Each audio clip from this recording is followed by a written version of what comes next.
Waalaikumsalam Waalaikumsalam warahmatullahi wabarakatuh. wabarakatuh.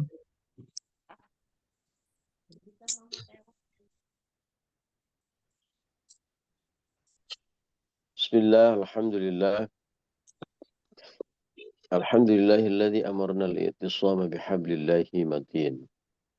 Salatu wassalamu ala sayyidil mursalin Muhammadin wa ala alihi wa ashabihi al-mujahidin at-tahirin. Subhanaka la ilma lana illa ma 'allamtana innaka antal alimul hakim. Rabbi shrah li sadri wa yassir li amri wahlul 'uqdatam min lisani yafqahu qawli. Rabbi zidni ilma warzuqni fahma birahmatika ya arhamar rahimin. Ridailah wa li syafaati Rasulillah wa li kulli niyatin as-salihah. Al-Fatihah. A'udzu billahi minasyaitonir rajim. Bismillahirrahmanirrahim. Alhamdulillahi rabbil alamin arrahmanir rahim maliki yaumiddin. Iyyaka na'budu wa iyyaka nasta'in ihdinas siratal mustaqim. Siratal ladzina an'amta 'alaihim ghairil maghdubi 'alaihim waladdallin. Rabbi firli wa liwalidayya wa li jami'il mu'minina amin. Bapak Ibu dan teman-teman rahimakumullah. Alhamdulillah, pagi hari ini kita berlimpah anugerah dari Allah Subhanahu wa taala. Mudah-mudahan kita semuanya sehat walafiat dan berlimpah hidayah dari Allah Subhanahu wa taala. Kita lanjutkan ngaji kita, ngaji Nashaikhul Ibad.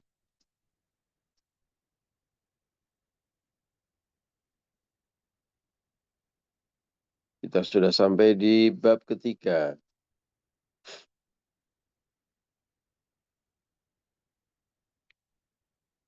Bab ketiga, makalah ke berapa Bu Maimunah?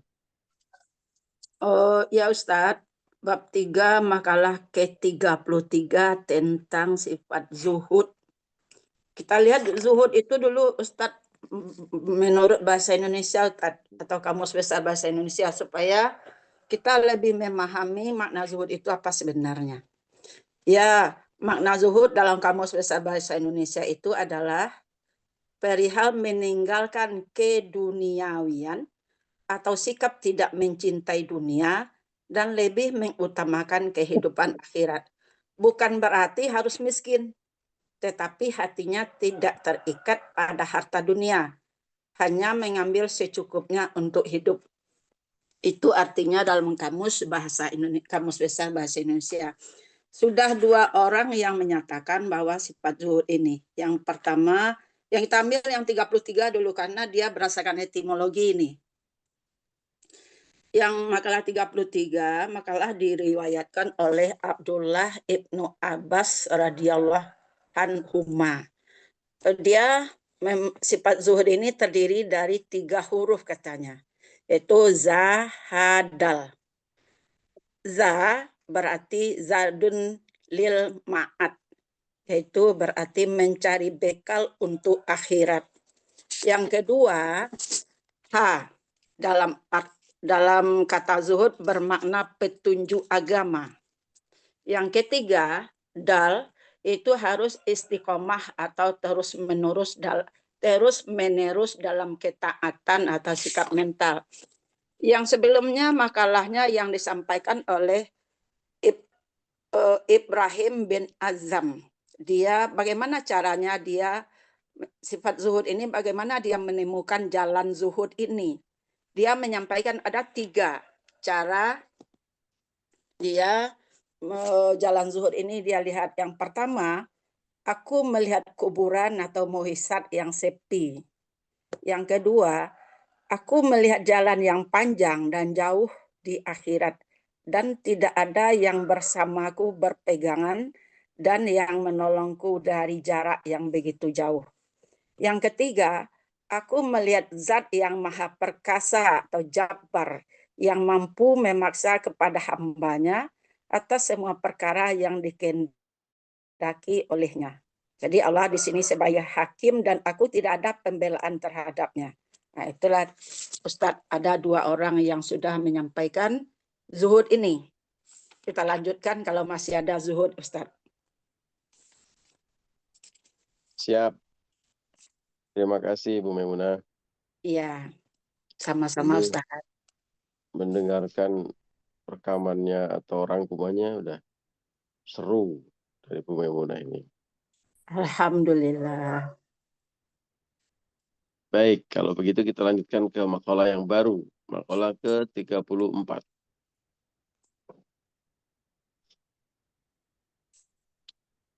A'udzubillahi minasyaitonirrajim. Bismillahirrahmanirrahim. Wal maqalatur rabi'atu wa thalathun. Inilah makalah ke-34. Qala Ai Ibnu Abbas. Oh, ternyata ini makalah ke-34 juga masih makalah dari Ibnu Abbas. Ini kelanjutan dari makalah ke-33.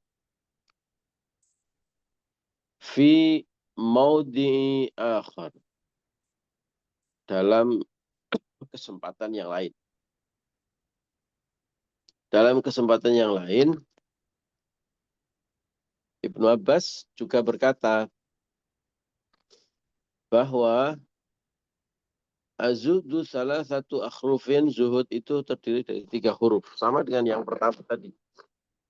Tapi ini dari sisi yang berbeda. Kalau sisi yang pertama itu, ini mendalami lagi mana zuhud. Kalau sisi yang pertama itu, zuhud yang pertama maknanya adalah za-nya zadulil ma'ad. Kemudian haknya adalah hudan liddin. Kemudian dalnya adalah dawamun ala ta'ah. Maka di makalah ke-34 ini, Ibnu Abbas berkata, zuhud juga dari makna kata-kata atau huruf yang membentuk maknanya ini, tapi dari perspektif yang berbeda. Perspektif ada apa? Kita lihat azza bermakna tarkuz zinah. Zinah. Bukan zina, tapi zinah. Ya. Zuhud adalah meninggalkan zina. Jadi za di sini maknanya adalah zina, tapi ketambahan tarku di depannya, meninggalkan zina. Wal ha'u tarkul hawa. Dan haknya adalah hawa, artinya meninggalkan hawa. Atau maksudnya adalah hawa nafsu. Wadalu, adapun dal adalah tarkud dunya. Nah, meninggalkan dunia. Jadi maknanya di sini Ibnu Abbas menjelaskan zina dari sisi tarku atau meninggalkan. Meninggalkan apa saja? Meninggalkan za-nya adalah zina, haknya adalah hawa, dan dalnya adalah dunia. Meninggalkan dunia dari sisi apa? Meninggalkan hawa dari sisi apa? Maksudnya adalah ay mahbubatin nafs. Sesuatu yang disukai oleh nafsu. Hawa nafsu. Adapun meninggalkan dunia maksudnya adalah apa? Min sana'il khalqi. Maksudnya meninggalkan dunia adalah dari meninggalkan pujian makhluk. Wa min, tulisannya enggak jelas ya.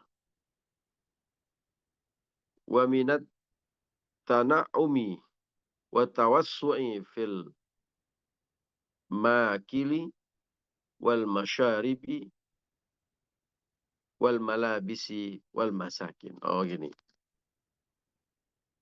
Meninggalkan dunia maksudnya adalah meninggalkan atau menghindari pujian makhluk dan kenikmatan serta kemewahan urusan-urusan dunia dari makanan, minuman, dan pakaian serta tempat tinggal. Nah, ini kita jadikan satu kajian meskipun tiga poin dalam satu makalah. Ya, karena kelanjutan dari yang kemarin. Bapak Ibu dan teman-teman rahimakumullah, kalau kemarin itu adalah amar, perintah, ya. Jadi zuhud dari perspektif sisi yang positif yang harus kita kejar. Ada 3 pilar kan? Apa saja kemarin adalah yang pertama, zadun lil ma'ad, bekal akhirat harus kita kejar ini. Hudan lidin, petunjuk agama. Dan yang terakhir, dawamun ala ta'ah. Atau istiqomah dalam Istiqomah terus-menerus. terus menerus. Sementara sekarang itu dari perspektif meninggalkan. Meninggalkan zina, meninggalkan hawa, dan meninggalkan dunia. Kenapa Imam Nawawi menyusun makalah ini lebih dahulu yang dikejar daripada yang meninggalkan? Karena manusia cenderung lebih mudah mengejar daripada meninggalkan. Jadi secara level ini lebih berat, lebih tinggi. Ya. Sementara agama mengajarkan, kerjakan yang bisa kita lakukan sekarang, saat ini. Yang kita bisa hari ini. Tapi juga harus ada semangat lebih baik, mundarij, meningkat, seperti anak tangga. Kalau kita naik tangga, kita tidak langsung ke anak tangga ke-15, baru turun. Ya, lalu naik lagi, kan tidak. Mulai dari 1, 2, langkah-langkah kecil. Ya. Tapi harus kita mulai langkah-langkah itu, dan punya semangat untuk terus melanjutkan, naik ke lantai berikutnya, ke tangga berikutnya. Demikian juga amal soleh. Amal soleh itu kita mulai dari yang bisa kita lakukan hari ini. Ya, jangan menunggu misalnya, untuk bisa taat, beribadah, rajin berjamaah, saya harus nanti kalau sudah naik haji. Ya, banyak orang yang disuruh untuk, udah waktunya, ayo taat beribadah. Nanti nunggu tahun depan saya akan pulang haji nanti. Kalau sudah haji baru. Padahal kita tidak tahu usia kita sampai di mana. Ya. Banyak yang mengira bahwa untuk menjadi seorang yang ahli ibadah harus ngaji dulu, tamatan pondok pesantren dulu, tamatan madrasah dulu, harus lanyah atau lancar baca Quran dulu. Oh tidak. Lancar baca Quran itu penting. Tapi sambil melancarkan bacaan Quran kita bisa beribadah sunnah yang lain yang bisa kita lakukan. Apakah itu berzikir, la ilaha illallah, subhanallah, alhamdulillah, ya. Atau pekerjaan atau amal-amal soleh lain yang mungkin kita kerjakan sekarang. Nah, baru nanti bisa meningkat. Kita tetap punya semangat untuk meningkat, tapi jangan meninggalkan hal-hal yang bisa kita lakukan hari ini. Itulah mengapa para ulama juga mengajarkan demikian. Di bab awal, apa yang bisa kita lakukan? Selanjutnya, meningkat lagi. Seperti yang kita pelajari dalam makna zuhud ini. Ya, sebelumnya, apa yang bisa kita kejar? Biasanya yang dikejar itu lebih mudah dan lebih termotivasi seseorang. Nah, meninggalkan itu lebih berat. Ya, makanya ada istilah STMJ. Sholat terus, maksiat jalan. Meninggalkan maksiat itu berat. Ya, tapi apa yang bisa kita lakukan? Ya jangan nunggu sempurna meninggalkan maksiat semuanya. Tentu maksiat harus kita stop. Ya, sembari berusaha kita meninggalkan maksiat, kita harus meningkatkan kualitas sholat kita, meningkatkan kualitas ibadah kita. Apapun yang bisa kita kerjakan, ayo kita kerjakan. Tentu sekali lagi dengan semangat terus memperbaiki diri setiap hari. Kan berarti kita membenarkan sholat terus maksiat jalan, ya. Tapi apapun yang bisa kita lakukan, ibadah apa yang bisa kita lakukan, harus kita kejar. Nah, itu gambarannya bahwa meninggalkan itu lebih berat. Makanya ketika ada dua pelajaran dari Ibnu Abbas tentang zuhud. Ya, secara berurutan, taruh dulu nih yang memotivasi Bapak Ibu untuk mengejar makna zihad. Ya, yang sulit-sulit taruh belakang. Nah, mari kita lihat intisari dari makalah ini. Bahwa zihad itu, zuhud itu pada akhirnya nanti, pada levelnya nanti, adalah kita harus siap-siap menanggalkan perhiasan dunia, hawa nafsu, dan keindahan dunia itu sendiri. Di level yang sudah tinggi, zuhud itu berarti kita sudah tidak silau, kita tidak milik, kita sudah tidak terpesona kepada keindahan dunia. Kalau kita sudah melakukan 3 hal yang di makalah 33, yaitu hidup, bahwa hidup itu adalah untuk mengejar bekal akhirat, bahwa hidup itu adalah untuk mengejar petunjuk agama atau berjalan di atas petunjuk agama, bahwa hidup prinsipnya adalah istiqomah dalam ketaatan. Ya. Pada akhirnya nanti dengan sendirinya seseorang itu sudah tidak silau dengan perhiasan dunia.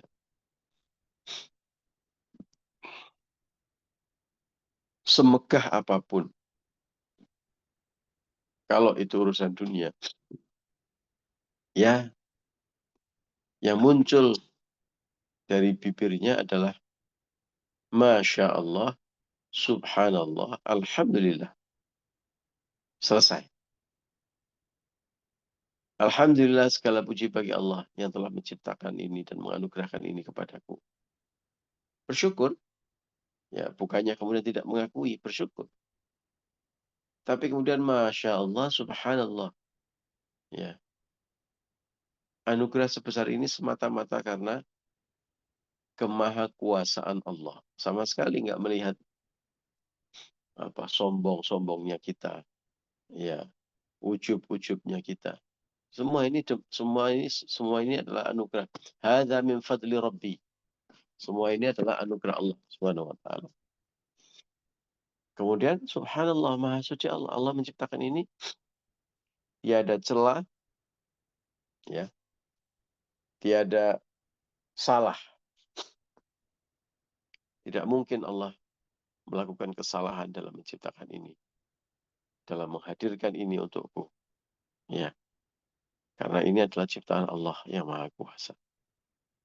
Paling-paling yang muncul itu kalau datang zina atau kemewahan dan perhiasan dunia. Dan nggak silau, ya biasa aja. Ya. Tarku azina itu bukan berarti kemudian juga sama sekali jauh dari kemewahan dunia. Ya. Pada sisi yang ekstrim, karena nggak perlu, ya dipakai, orang nggak perlu. Ya. Sama sekali nggak melihat itu satu hal yang diperlukan. Orang yang kenyang, ini perbandingannya. Jenengan kenyang. Kenyang. Benar-benar kenyang gitu. Disuguhi 1001 makanan mewah. Hidangan mewah. Mau makan nggak, Bu? Seandainya pun mau makan hanya karena menghormati sama pemiliknya, sama tuan rumahnya, icip-icip dikit-dikit. Orang udah penuh banget, kenyang banget. Bukannya nggak enak.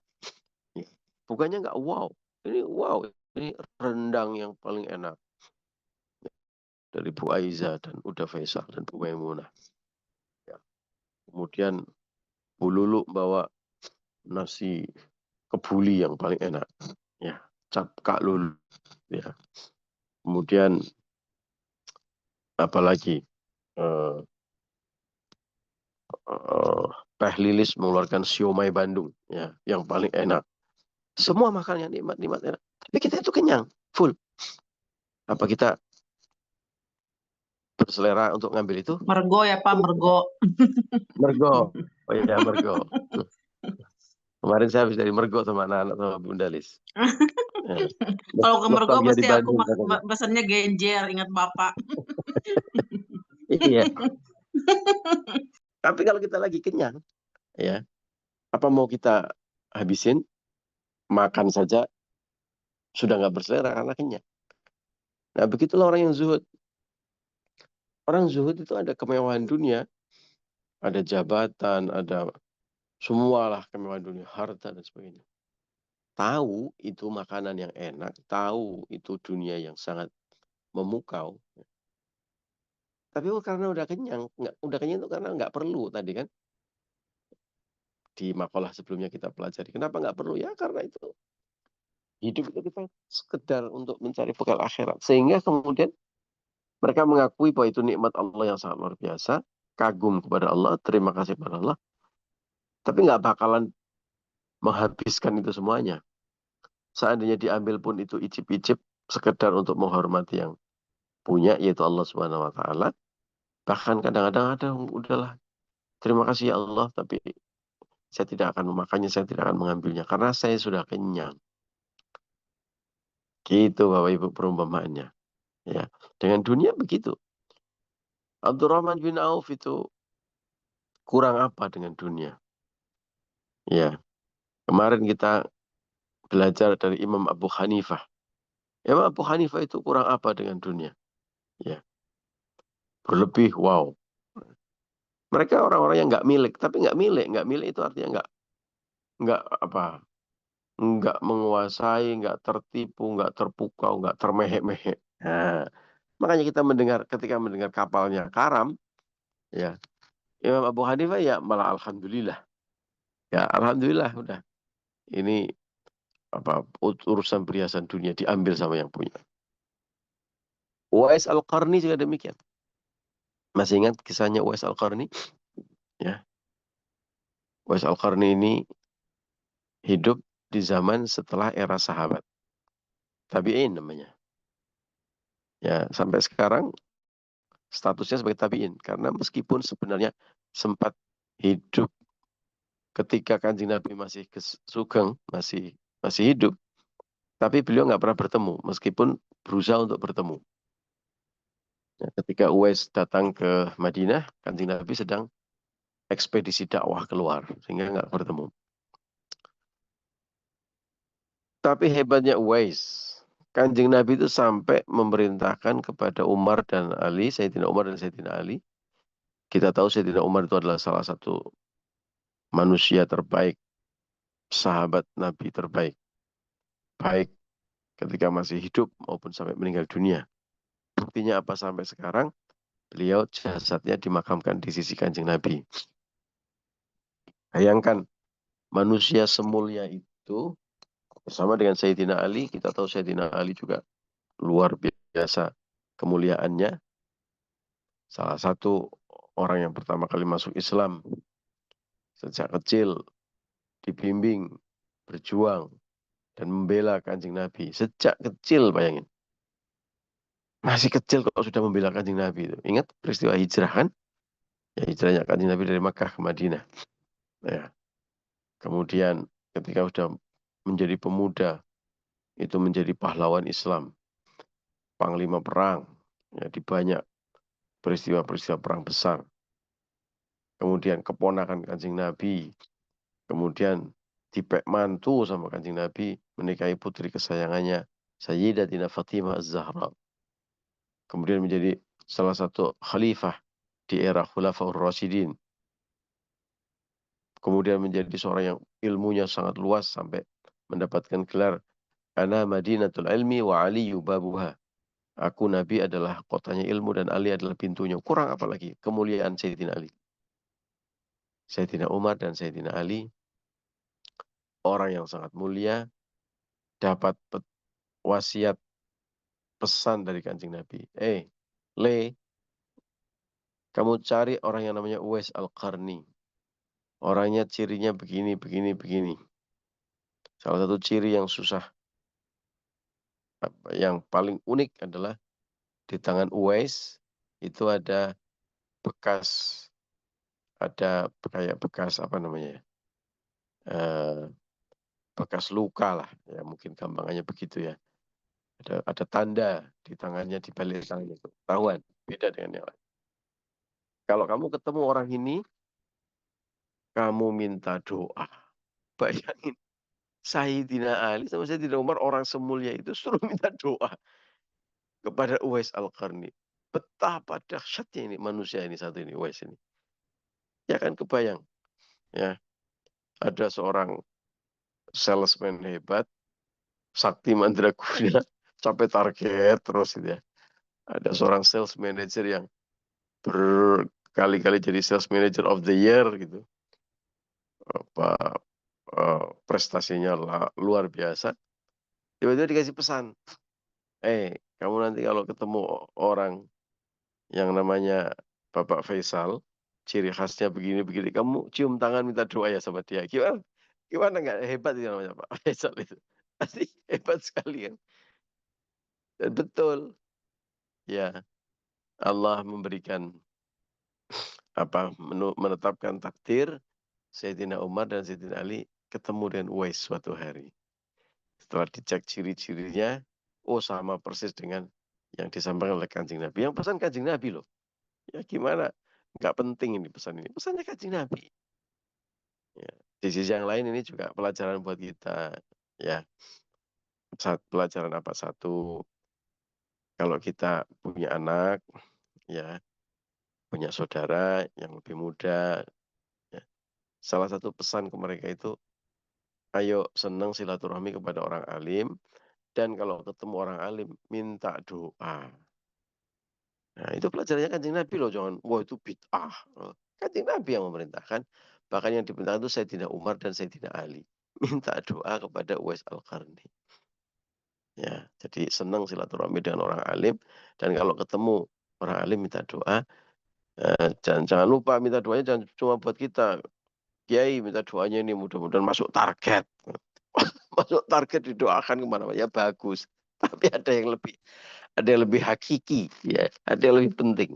Salah satunya adalah minta doa untuk anak-anak kita. Nah, itu dalil juga bahwa kita boleh minta doa kepada orang-orang hebat, orang alim. Itu buktinya kan Nabi nyuruh Umar sama Ali, Sayyidina Umar dan Sayyidina Ali untuk minta doa kepada Uwais Al-Qarni. Kembali ke laptop. Bayangkan betapa hormatnya Sayyidina Umar dan Sayyidina Ali kepada Uwais. Begitu melihat ternyata Uwais itu orang yang sangat sederhana. Bahkan waktu itu dia bertugas untuk menjaga kuda dan onta jamaah haji dari kampung halamannya di Yaman sana ketika masuk kota Madinah. Ya, Sayyidina Umar kan nanya-nanya ini. Bersama kalian ada nggak orang yang begini? Cari-cari terus kan penasaran gitu. Karena waktu itu belum ada Google, belum ada AI gitu ya. Jadi tanyanya ya kepada orang-orang yang datang dari seluruh penjuru dunia. Sampai suatu hari bertemu orang dengan yang disebutkan oleh Sayyidina Umar. Oh ada itu.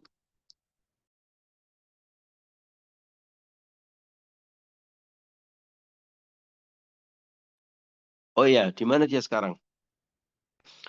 Ada di sana. Jauh di sana. Ada apa, wahai Khalifah? Nah, ini yang nanya presiden ini. Raja ini. Bukan hanya raja tapi juga pemimpin agama. Siapa dia? Uwais lagi ngapain? Lagi jaga kuda sama onta. Begitulah orang-orang yang mulia di mata Allah. Ya, kadang-kadang di dunia itu tidak tampak. Nah, sementara kita kadang-kadang termehek-mehek pada orang yang punya kemuliaan dunia saja. Begitu pakai mobil kotak sabun datang, mobil kotak sabun tahu ya Bapak Ibu yang besar gitu, kotak-kotak itu, mereknya titik-titik gitu ya. Wah itu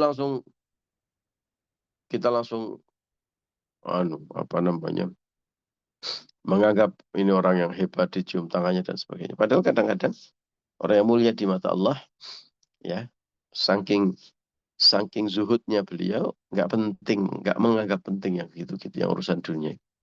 Seperti Uwais, menjaga kuda dan onta, sekedar untuk memenuhi kebutuhan hidup, karena hidup adalah zatun lil ma'ad, mencari bekal untuk akhirat saja, ya nggak penting lah kemuliaan dunia, biasa aja. Dicari Sayyidina Umar, dicari bersama dengan Sayyidina Ali, dan terkopo-kopo ketemu orang ini persis seperti tanda-tanda yang diceritakan Rasul. Ya, langsung minta doa. Bayangin ini, minta doa. Apa yang dilakukan oleh Uwais? Ini kalau orang tidak zuhud, pasti akan memanfaatkan momentum ini. Jangankan didatangin presiden sekaligus pemimpin umat, pemimpin agama. Baru ketemu gubernur aja, bupati, camat lah. Ya. Sudah langsung minta foto, pasang status. Camat itu kadang-kadang babinsa ya begitu. Ya, dengan babinsa udah pasang status, kadang-kadang fotonya dicetak, dipasang di ruang tamu. Udah ini buat nakut-nakutin orang. Ya. Karena menganggap ini bisa menjadi wasilah atau perantaraan mendapatkan kemuliaan dunia. Sebaliknya Uwais justru malah memohon kepada Sayyidina Umar dan Sayyidina Ali. Apa yang dimintakan. Karena Sayyidina Umar dan Sayyidina Ali menawarkan, kamu mau minta apa? Saya bisa siapkan dari Baitul Mal. Bahkan sampai ditawarin Bapak Ibu. Nggak minta. Ya. Nggak minta. Ditawarin pun inilah kemampuan beliau untuk tarkul zina dan tarkul hawa serta tarkul dunya. Uwais itu malah meminta. Kalau boleh, wahai khalifah, aku meminta satu hal. Oh boleh pasti. Kamu mau meminta apa saja. Ya. Kamu mau meminta apa saja saya siapkan. Wah kalau orang zaman ini ditawarin begitu, sudah mintanya yang macam-macam kan. Uwais, ampun, jangan ya khalifah. Permohonan saya satu saja. Apa permohonan Uwais? Rahasiakan pertemuan kita. Justru malah minta dirahasiakan. Kalau orang zaman sekarang mah pasti bikin status kali ya. Baru ketemu sama Binsa saja sudah bikin status. Ya. Ini ketemu sama presiden, justru malah presidennya diminta untuk rahasiakan. Mohon ya Khalifah, saya mohon satu saja, rahasiakan pertemuan kita dan jangan ceritakan kepada siapapun tentang saya. Loh malah nggak boleh diceritakan loh. Bayangin itu, kalau saya Sayyidina Umar cerita. Nggak usah pasang status, cerita sedikit aja. Bagaimana respon netizen. Wah, nggak usah cerita lah ya. Ada orang yang cerita, wih, ada presiden menemui seorang penggembala kuda atau penjaga onta. Orang itu pasti hebat itu. Nggak usah cerita Sayyidina Umar itu. Kalau sampai ada orang tahu saja pasti viral itu. Nah, dan pasti akan sangat menghormati Uwais sekaligus juga pasti akan memuliakan Uwais secara duniawi. Justru Uwais nggak mau. Mohon, wahai Khalifah, jangan ceritakan pertemuan kita dan jangan ceritakan kepada siapapun siapa saya. Tuh, itu orang yang kenyang dengan dunia, yang merasa sudah sangat cukup, ya, yang akhirnya ya seperti orang yang kenyang sudah sangat penuh perutnya meskipun ada rendang yang sangat nikmat, ya paling cuma dicicipin aja dikit karena menghormati yang nyuguh, ya, menghormati tuan rumahnya, menghormati pemiliknya. Maka sejak saat itu apa yang terjadi Bapak Ibu? Meskipun sudah minta kepada Sayyidina Umar dan Sayyidina Ali untuk merahasiakan siapa Uwais, sejak saat itu Uwais juga menghilang. Ya, karena khawatir meskipun sudah berpesan, ada yang melihat, ada yang tahu, nanti jadi viral. Dan sejak saat itu Orang tidak bisa menemukan Uwais kecuali Uwais menampakkan diri, kecuali Uwais datang sendiri.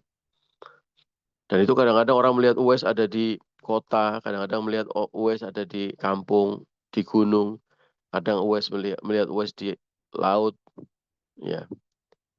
Tidak pernah menetap di suatu tempat karena khawatir manusia tahu, orang-orang tahu siapa dia. Sudah kenyang, ya. Jadi bisa meninggalkan dunia. Bukan berarti orang yang tidak punya dunia sama sekali. Lihatlah misalnya tadi contoh Abdurrahman bin Auf. Lihatlah contoh Imam Abu Hanifah. Lihatlah contoh misalnya Imam Malik. Imam Malik juga kaya raya. Gurunya Imam Syafi'i. Ya. Mereka punya semuanya. Tapi nggak pamer, nggak milik, ya, apalagi termehek-mehek. Sehingga kalau hilang ya biasa aja. Ya. Makanya salah satu maknanya adalah tarku dunia tadi. Meninggalkan kemewahan makanan, pakaian, minuman, kendaraan, tempat tinggal. Ya. Bisa saja mungkin dia punya kendaraan yang mewah. Tapi nggak milik. Nggak milik itu ya nggak pamer, ya nggak merasa menguasai, nggak termehek. Kalau diambil suatu saat ya biasa saja, santuy saja. Karena apa? Karena nggak milik tadi. Sampai di level itu Bapak Ibu, tentu sebuah perjalanan spiritual dan rohaniah yang panjang. Tapi setiap perjalanan yang panjang pasti selalu dimulai dengan langkah-langkah kecil.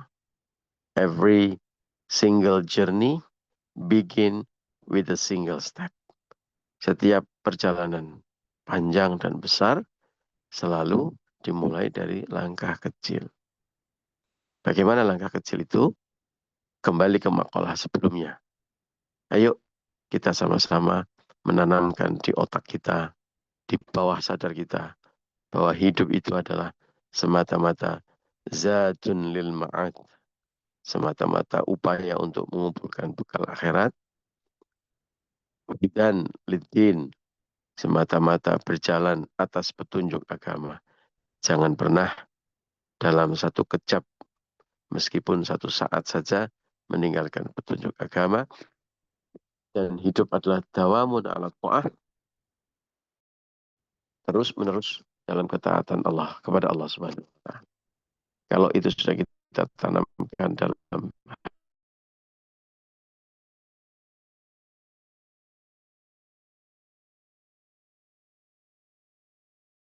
dunia, meninggalkan zina, meninggalkan hawa nafsu, menjadi lebih mudah dan memungkinkan. Karena kita sudah kenyang, ya, dengan itu semuanya. Amin, amin, ya Rabbal Alamin. Terima kasih semuanya. Mohon maaf atas segala kekurangan dan kehilafan. Wallahul muwaffiq ila aqwamit thoriq. Assalamualaikum warahmatullahi wabarakatuh. Waalaikumsalam.